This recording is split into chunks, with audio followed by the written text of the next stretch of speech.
হচ্ছে আমার মনসা মায়ের পুজো, তাই তোমাদেরকে কোনো ভালোবাসা দিতে পারছি না, সরি, তোমরা ক্ষমা করে দিও, কিন্তু তোমরা কিন্তু থেকো আমার পাশে।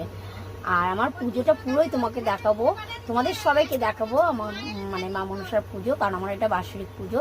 তো মাকে আমাদের মানে কি বলবো, আমরা সারাদিন উপোস থাকি, মাকে ভোগ না দিয়ে আমরা খেতে পারি না। তো মাকে ভোগ যে দেবো সেই ভোগের কী কী আয়োজন করা হচ্ছে, সেটা হচ্ছে খিচুড়ি, আলুর দম, চাটনি, পায়েস, আর হচ্ছে 3 রকম ভাজা। এই হচ্ছে মায়ের জন্য, আর মিষ্টান্ন তো আলাদা আছেই।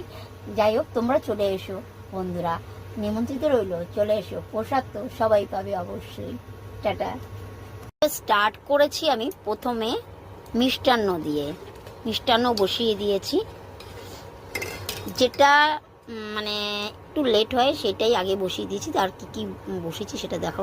এদিকে বসিয়ে দিয়েছি আলু সিদ্ধ করতে, মানে আলুর দম হবে।